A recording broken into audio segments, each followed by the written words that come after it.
Hello there, friends, and welcome back to more Final Fantasy VI. Last time, we infiltrated the Magitech factory here in Vector, the capital of the Empire, in hopes of finding our missing Esper friends and freeing them. We were able to find two, Ifrit and Shiva, and they joined us as Magicite.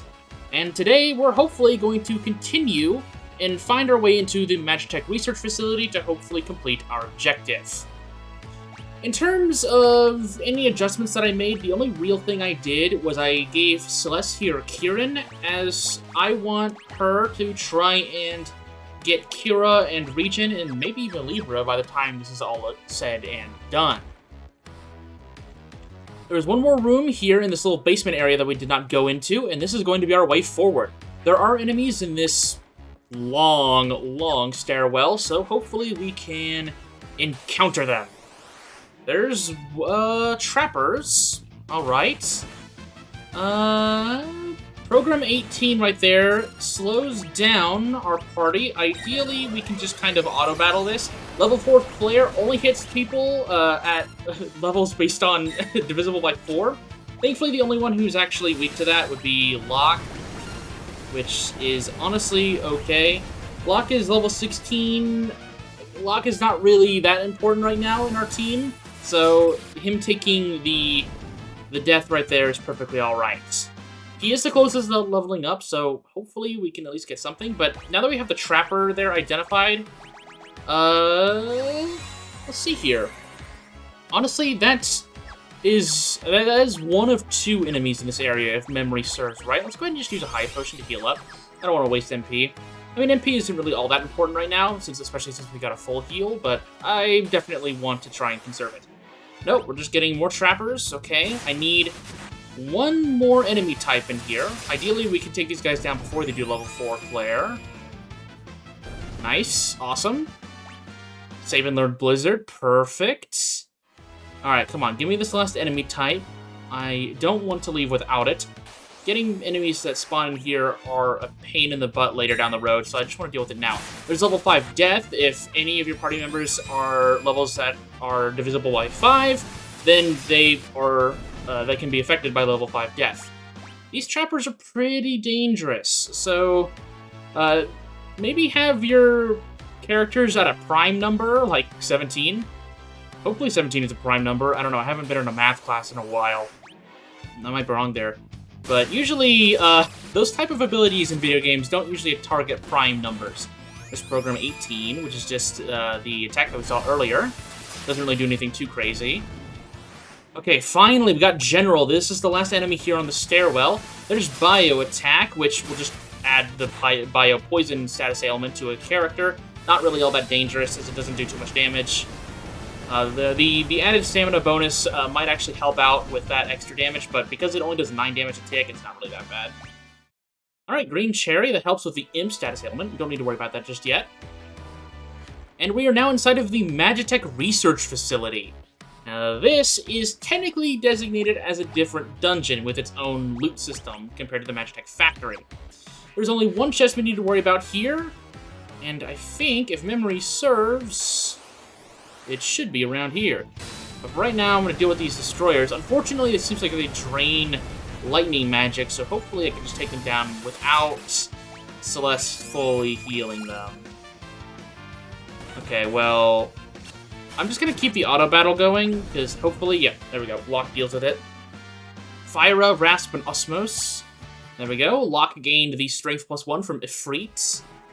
You see that there's a hidden room, nothing there, but there is a treasure chest over here with the Stone Blade. If we look at that, a sword that may cast a break upon striking an enemy. This is not really as useful compared to the Ice Brand or Flame Tongue, but it still is pretty decent in terms of the damage dealing department, so if you want to deal more physical damage, this might not be a bad choice. But I think I'm going to go ahead and avoid that for right now. What I am going to do, actually... Also, it is something that can only be worn as a greatsword. As we can see the little, like, pixel icon, it is a greatsword, which means characters like Locke can't even wield it to begin with. Which, honestly speaking, that would probably be the character that I want them to wield. We got into a fight here. Okay, that seems like a new enemy. Rising Phoenix. Don't want to mess up the Blitz input, please. We'll do Blizzard. And we'll do Flash. Do the entire element trio right there. Thunder, Blizzard, and Fire. See what works and what doesn't. That seemed to work. Lots of EXP, lots of AP. Alright, let's move forward. And we're into a smaller room here with a foreboding presence. Alright, let's head in. This is a boss battle against number 24. This is actually a very unique encounter. First things first, we're going to go ahead and try to steal from him. We got the Blood Sword, a rare steal. Awesome.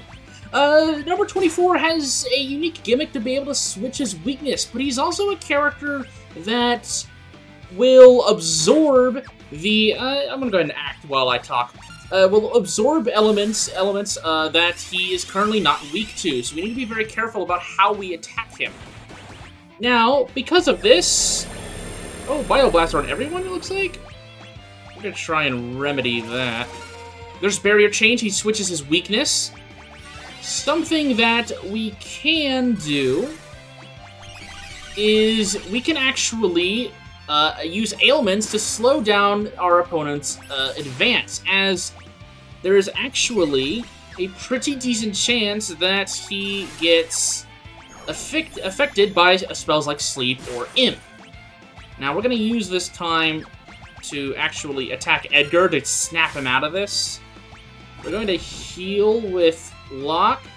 We're going to try and patch ourselves up here, as we have way too many problems. We can use this time that the boss is not acting to try and get ourselves patched up. Antidote on Sabin. We'll do an antidote on Lock. We've already gotten the steal. There's Barrier Change again. We're going to go ahead and sleep number 24 again. And potentially, we can also imp the boss. We'll see if that works. It did. He's now an imp! Let's go ahead and drill. And now we're going to try and... physical attacks that ignore defense are very useful here, like drill. Okay, we did 0 damage with the Aura Cannon, unfortunately. We do not know what his weakness is. We can try Fire, see if that works. He's done 2 barrier changes. It heals him, which is not good. Let's try Thunder. And if not, well, we can just use Drill to attack him again. Nope, does no damage. So let's try Fire. Actually, no, we already did Fire, didn't we? Yeah, we did. Let's try Blizzard.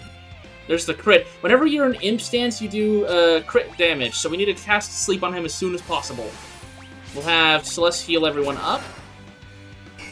0 damage. Okay, we're just going to rely on Drill then.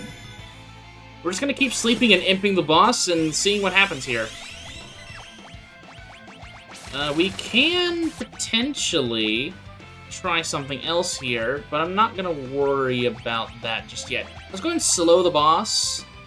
There's the crit again. We're going to cast Sleep. This is definitely not the most optimal way of dealing with this boss, but it is a very funny one, as you can't really do this to most bosses in the game. We're going to... let's go ahead and see if we can drain some magic out of this guy. I'm just going to spam a bunch of utility spells and just see what works. We'll cast Fire. We need to put the boss back to sleep as soon as possible. The Fire's healing right now. Okay. Let's try Blizzard.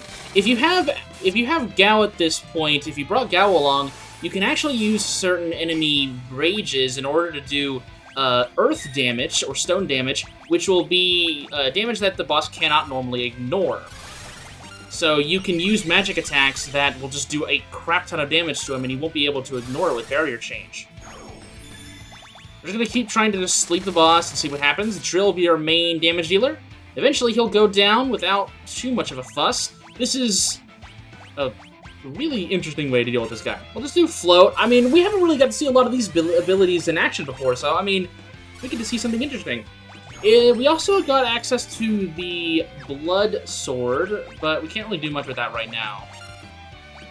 Again, we're going to do drill. I guess we could try chainsaw real quick. There is a 25% chance of this just doing absolutely nothing, but I'm willing to take that risk. Okay. Well, I guess my odds are not very good. Nothing. Hey, there we go. Watch the imp die.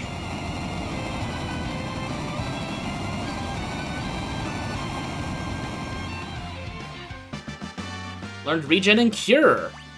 And we got another ice brand. Alright, let's move forward.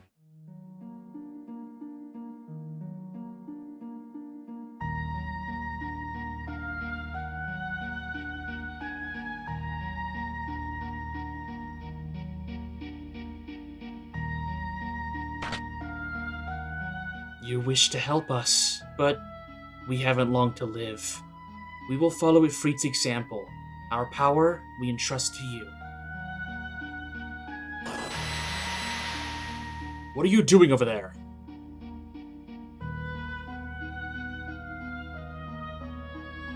Well, what are these?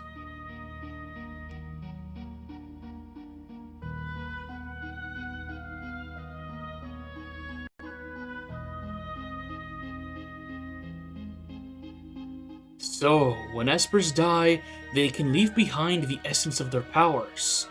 The power contained within these stones must be far greater than what we could have ever hoped to extract.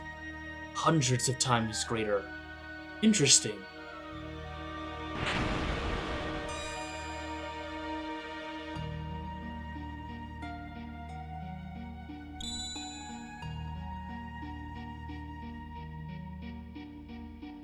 Professor Sid. General Celeste! Who are these shady characters? Your underlings? No. You see, Is it true you infiltrated the rebel group as a spy? Celeste?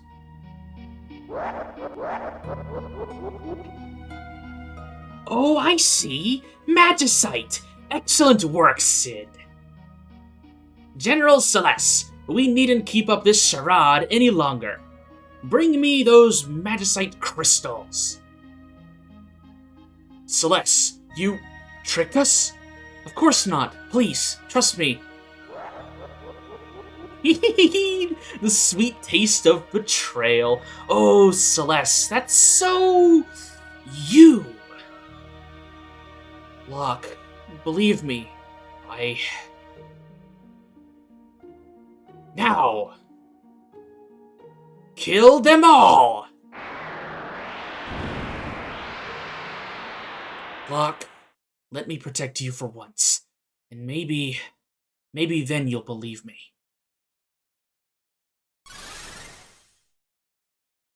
Celeste, what are you doing? Stop!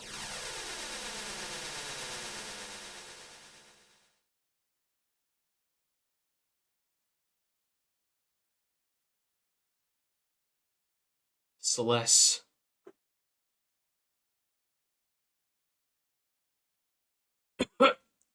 Okay. What happened? Oh no. This is bad. That blast reversed the energy flux in the extraction chambers. We need to get out of here. Quick, over here.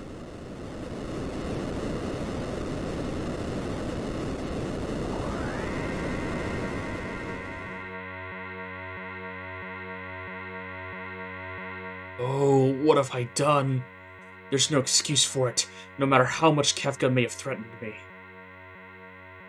Draining the life energy from Espers just to make people stronger. You've helped me come to a decision. I'm going to talk to the Emperor and make him realize how foolish this whole war is.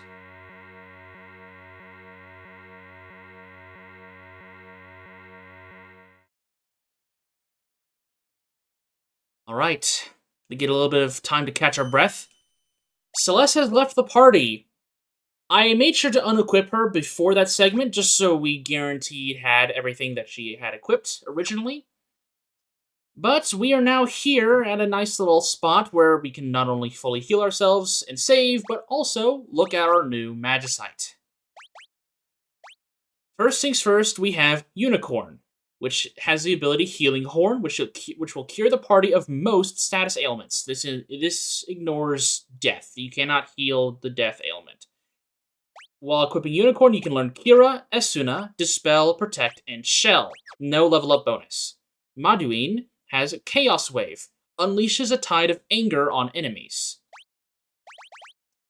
Using Maduin, we can learn Fyra, Blizzara, and Thundara, and at level up, we'll get Magic +1. Kentopopass here has the ability Demon Eye, which will petrify all enemies. By equipping Kentopopass, we can learn Bio, Break, and Death, and at level up, we'll get HP plus 10%. Then we have Phantom, which has the ability Ghostly Veil, which will turn all allies invisible. You can learn the abilities Berserk, Vanish, and Gravity from Phantom, and at level up, you'll get NP plus 10%.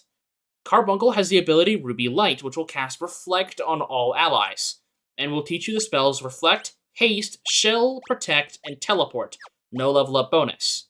Bismarck has the ability Breach Blast, which will slam all enemies with giant bubbles. And the spells that Bismarck will teach you are Fire, Blizzard, Thunder, and Raise, and at level up, will give you Strength plus 2. I think for right now, we're going to go ahead and equip Bismarck on Edgar. And I think we're going to give Maduin to Sabin. And Locke, I think we'll keep him on Ifrit for right now. Alright, with saving done, it seems like we've made a surprisingly new ally in the form of Sid, who seems to understand the consequences of giving a mad clown magical power. But we are down a current member, Celeste, who might have betrayed us, or might have not. We don't know. But we can't really dawdle on that too much. We gotta get out of here. Celeste. I've known her ever since she was a child. I doted on her as if she was my own daughter. But I also forced her to become a Magitek Knight. If I ever get the chance to see her again, I want to apologize for all of my mistakes. Oh no. It's Kefka. Go!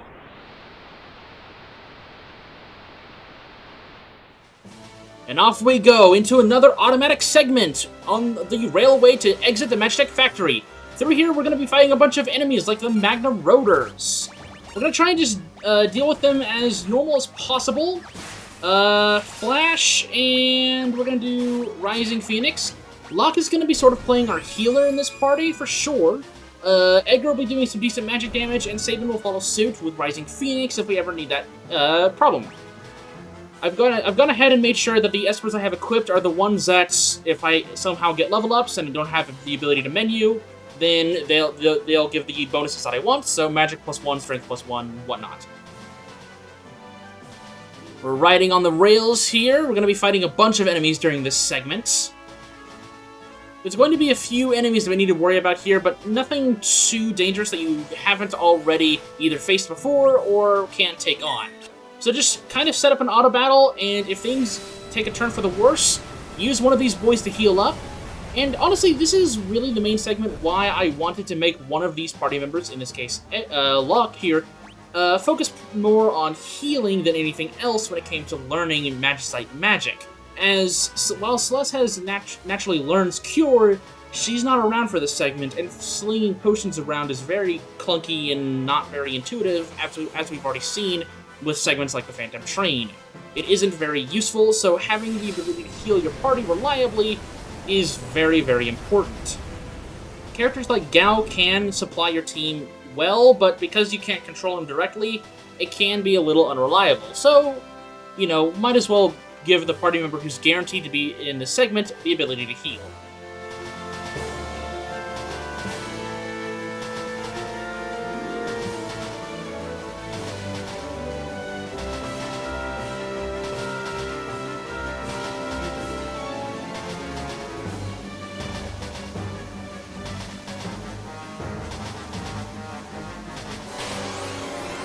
Alright, what we got here? We have 2 more Magna Rotors. I gotta say, I really like the sprite design of these enemies.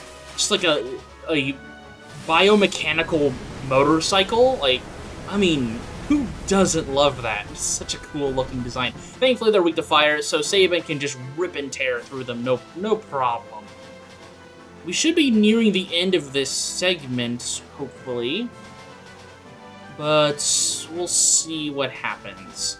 There is actually a pretty dangerous enemy on these railways somewhere here, and hopefully we can handle them just fine.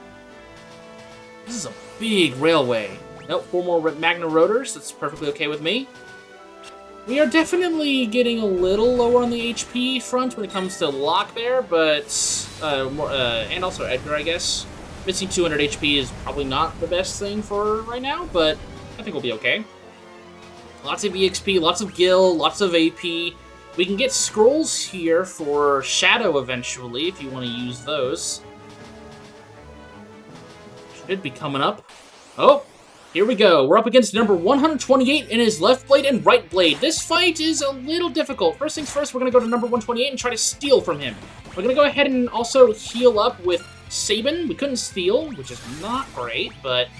we'll do our best here. We're going to do auto crossbow and see how much damage that normally does. Number 128, we're going to try and steal from again.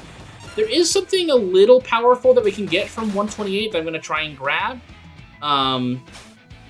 Couldn't steal. So this boss in general, the left blade and right blade are fairly weak in terms of HP, but do quite a bit of damage. So you can take them down and not have to worry about their damage output, but number 128 will eventually regrow them. So it's basically a race against time. You want to take down his arms as much as you can, so you don't have to worry about the damage, but number 128 might regrow them and do a crazy amount of damage to you. So just try to take them down as soon as you can and not worry about it. There's haste. Whenever 128 hasn't regrown its arms, it's going to try and buff itself or do stronger attacks. There's Blood Feast, which will drain HP. Come on, Locke! We can't have Sabin just healing all the time. Let's see if we can try to slow this boss down with Edgar. Try to steal. There's the left and right blades back up. We have been able to slow it down, which is good. There's Net. That's not great, as that's going to put a stop to us. There's Shamshir, which is going to do a lot of damage. We're going to try and heal that up. I just want to try and stay well above 450 HP for this encounter, as that could... As being any lower than that could potentially create some problems. We're going to do Rising Phoenix here to potentially get rid of both blades at once. We'll see what happens. Can't really remedy this stop right now, so it's probably best if I just try to auto crossbow, deal with the blades as much as I can, and wait for Locke's turn to come back up and try to steal. Come on, Locke. Couldn't steal. Okay, we're not getting anywhere with this. The weapon that you can steal from number 128 is the Kazakiri, a very powerful weapon for Cayenne. Unfortunately, it doesn't seem like the boss wants to cough it up, but if you can somehow get it, then this is a perfectly good time to use it, and give it to Cayenne, and he'll become a very powerful monster that can carry you through a lot of the game. But we're not going to worry about that right now. I'm actually just going to try and take care of this boss now. There's Blood Feast, which is going to do quite a bit of damage. We're going to try and set Locke to do some powerful attacks there. We're going to use some... let's actually continue to do Rising Phoenix, because I have a feeling... yep, the right blade's coming back up immediately. We're gonna do auto crossbow, and we're going to set Locke to be our healer for this, for the remaining part of this encounter. And didn't even need it. Number 128 goes down.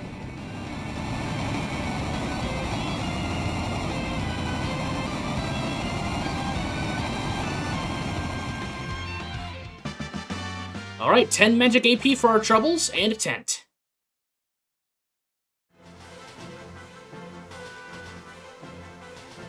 But with 128 down, it seems like we're going to be safely able to escape and take an Imperial Soldier down with us. Now, before you leave this area, not only is there a save point, but there is actually a very important enemy to grab here for your bestiary. So I'm going to go ahead and Sleeping Bag Locke here and have him heal. And I'm going to try and find this enemy as soon as I can. There it is, the Chaser. This is a unique enemy to this segment of the game. Make sure you grab it. I'm going to go ahead and use Ore Cannon here, as it's a very powerful single target attack. There's Chainsaw, the standard animation, 1,000 damage, and it takes it down. But it brings along some trappers. We're going to go ahead and use a Blitz here. Now that there's more enemies on the field, we're going to use Rising Phoenix instead. And we're going to go ahead and set up Flash. Rising Phoenix actually should be enough to deal with them. Yep. And there we go, save and learn Fyra in the process. But with that done, go ahead and save up and use a tent if you need to, and then get ready to head out. Alright, here we go. Gotta get out of here as soon as possible. Vector is probably swarming with Imperial guards. You were taking too long. I got worried. Where's Celeste? We can talk about it later. Let's get out of here.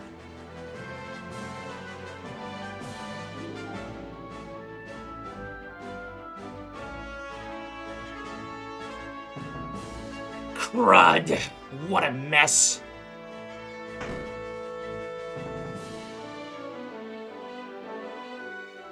You're not getting away from me.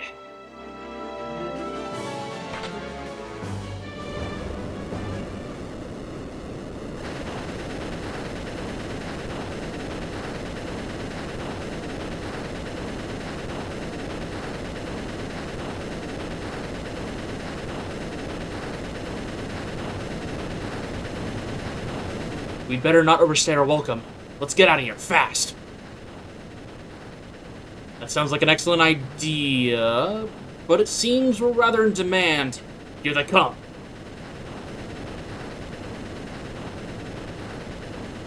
I don't like the look of those things.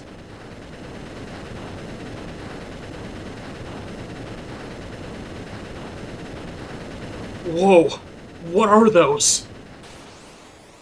Well, Sabin, they're 2 cranes. Despite the fact that there are only a few airships in the whole world, the Empire has the technology to take them down.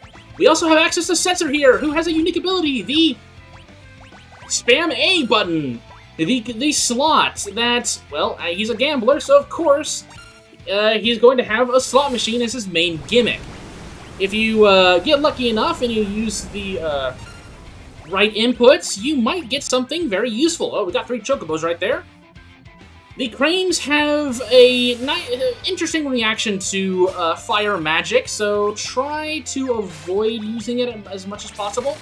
Now, because we're sandwiched here, we're going to have to play very careful, as we're going to be taking a lot of unnecessary damage. There's Chocobo Stampede, which hits all enemies on the field, does decent damage.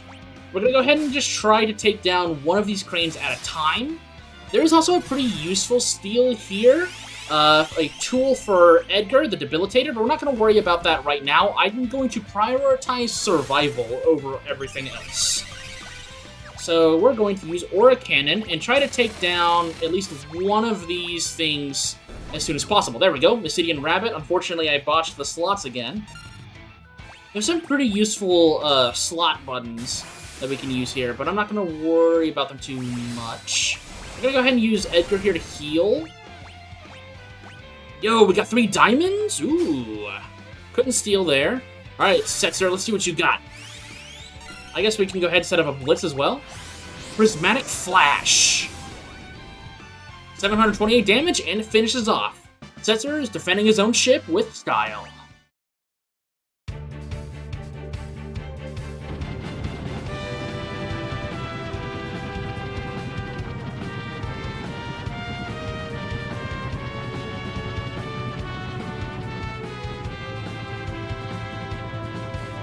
I'm worried about Terra. Let's head back to Zozo. Terra? Who's that? I'll explain everything on the way. About Terra, the Espers, the Returners.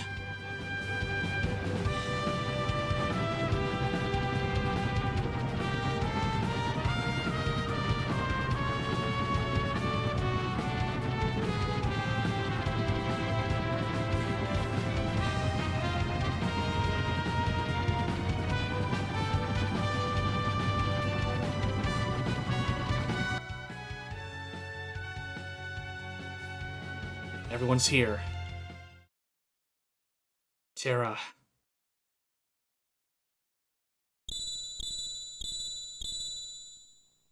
The Magicite.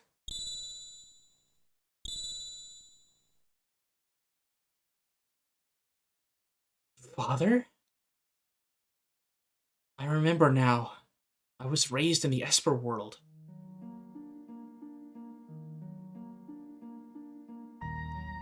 The Esper world.